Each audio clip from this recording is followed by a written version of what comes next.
Good morning, everyone. I hope everyone is doing well. It is Monday. It is Monday. But I have some important things to talk about. A couple things that are going on here, and a couple things that you should consider. First off, très bien français. Très bien.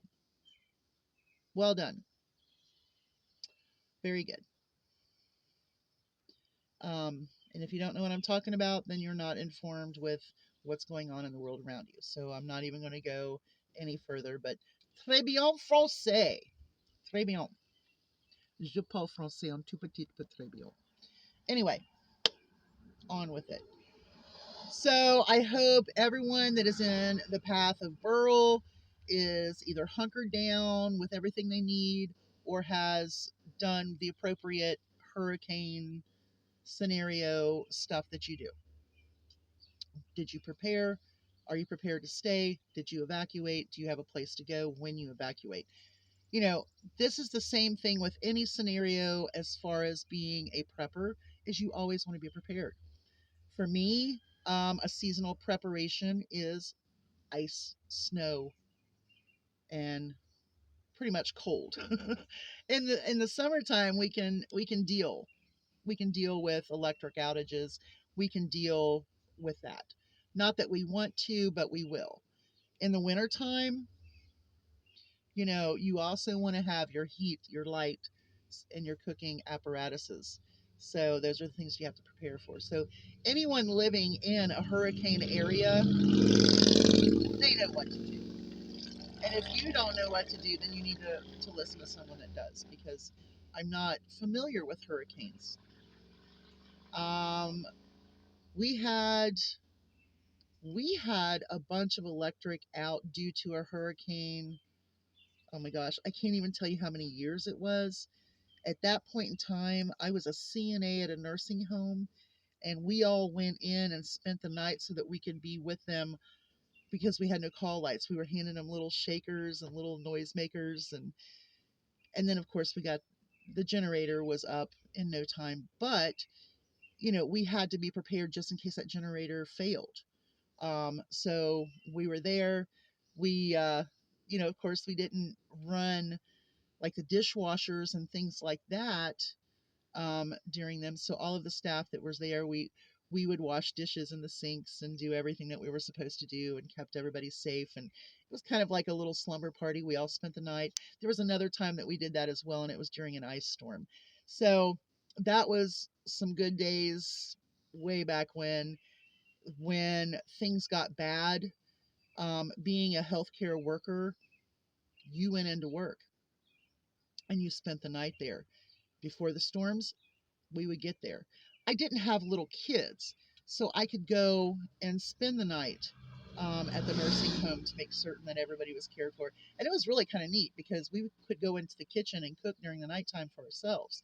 And what was really nice was the administrator and the dietary manager. They ordered extra in so that way we could make sandwiches and we could have stuff with our sandwiches, or breakfast time. We had extra things to eat for breakfast, and then we were serving our residents, and it was just a really bonding experience. But I don't think that's how it's going to be if the electric grid goes down in the United States of America. It's not going to be that, oh, we're going to work together, especially in your bigger cities. Now, out here, yes, all of us neighbors will probably have a two or three fires going on and pulling food out of our freezers and cooking that for the neighborhood. That's what we will do. But as far as anybody in a city situation, you want to get out. Because after 72 hours of no electric and people panicking that we're not prepared, um,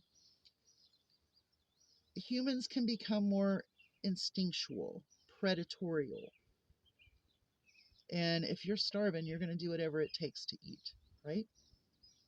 So, out here, we're more into protecting what we have than trying to leave, because we know that those that are in the cities will move this way.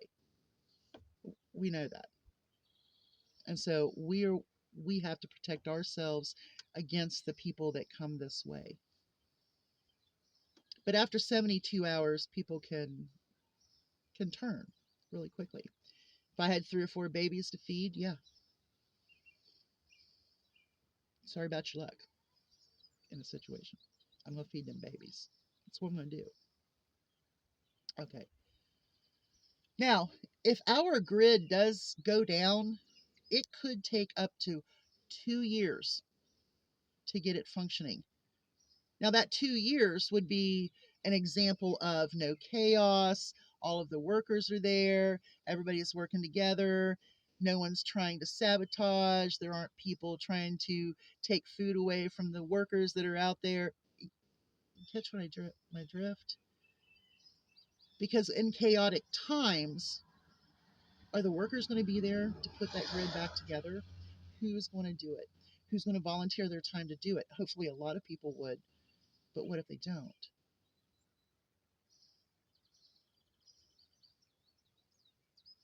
Then we're what? Days of Thunderdome? I don't think I could pull off a Tina Turner. She has some good legs. Anyway, things you need to think about.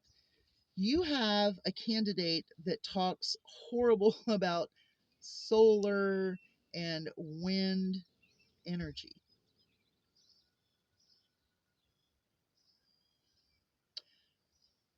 Do you realize that if the grid goes down and we don't have those things implemented, that it makes it worse? Because generators that can take over either require fuel or solar, but they're not as efficient as an actual electric grid. So those generators can overheat, run out of fuel, and if you don't have solar or if you don't have wind,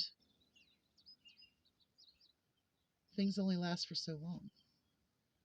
This is why I don't understand why everybody is so against having alternative power. You know, this is one thing, and I will speak about Jimmy Carter every single time. Had our nation listened to him, we would be in a better position right now with alternative energy. I'm just saying. And then a lot of people say, well, we want to get back to, you know, independence of fuel and energy. Well, we are. We have drilled more oil than ever. Than ever. So that little argument is bad. Things that talk bad about windmills are just ignorant. People that talk bad about solar energy, they're just ignorant because they don't understand the concept of it. Kind of like if you have a magnet and you pour water on it, it's not going to work. That's not true. But your candidate, but the other's candidate said it would. I don't know how to say that. We'll just say that Trump said that if you pour water on a magnet, it doesn't work. So he really doesn't understand solar and wind energy if he doesn't even understand the simple concept of a magnet working when there is water on it. This is who you're listening to. I didn't tell you to listen to him. And if you listen to that, I bet that was a really funny face. I can't see myself.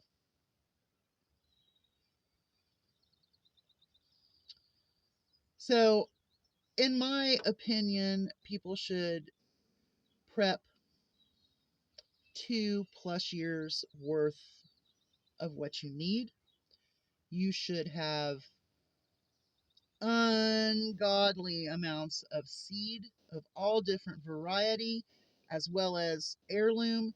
But even if it's just the packs that you get at the Dollar General or at Family Dollar or whatever, spend 25, get 5 off, and just buy nothing but seeds for that $20, do it.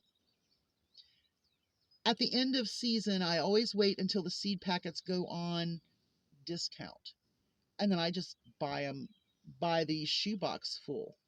Like I'll go into a store and I'll get one of their dollar shoebox with the lid, and I'll just go through and buy a shoebox full of seeds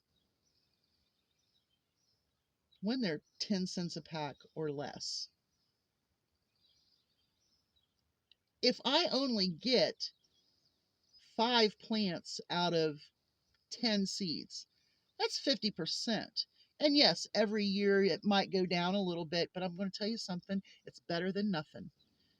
If you get 2 pepper plants out of 12 seeds and they're an heirloom variety, well, then you're going to have refreshed seeds. I'm just saying.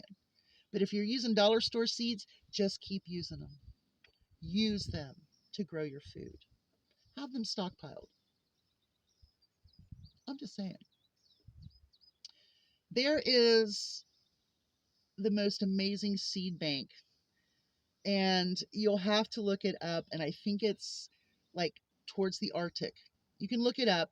It is on one of those doomsday. Who did this one? It might have been a 60 Minutes doomsday thing, and it shows this seed bank and how we're losing the seeds because people aren't banking them. So look up 60 Minutes and maybe Seed Bank. That might pull it up for you on YouTube. But it's a 60 Minutes segment. But really, really awesome. Amazing at how many different kinds of wheats, grains that they are saving from old. There were seed banks in other countries that got burnt or destroyed through war, and those seeds will never be back again. The ancient grains. So what I'm telling you is that with all of the stuff that's going on, I don't know how this is all going to turn out, but I know that if you prepare and you have food setback, you have medical setback, you have personal care, you have a plan, you have skills, you know what you're doing, it won't be as bad. But it's the ones that are going to be affected the worst that are going to be the ones that cause the chaos. Hey, y'all have a great day. Hugs from distance. I got a lot to do. Quick insert. If you are someone who uses propane, right now, my propane dealer has a slash 50% off of fill-ups right now. So I think it was like $2.37 a cubic foot or pound. I'm not sure. But it's normally 4 something. So right now, if you call, see if your propane dealers have this half off, so that way you can get your propane tanks filled right now for half off. Just check your dealer and see if they are having that. I do have someone coming to pick up 3 of the 15 chicks that I have. Young lady came by last night. She wanted the chicks. But she didn't have all her set up, and I talked her into go ahead and get your stuff set up really nicely and then come back. So she's going to buy 2, and I'm going to put a third one in for free because I'm not sure about DeVito. And then I do have this one little hen that I think needs a little extra love. All right, that's it. You all have a great day. Hugs from a distance. Bye, y'all. Prepare. And get your propane now. Just saying.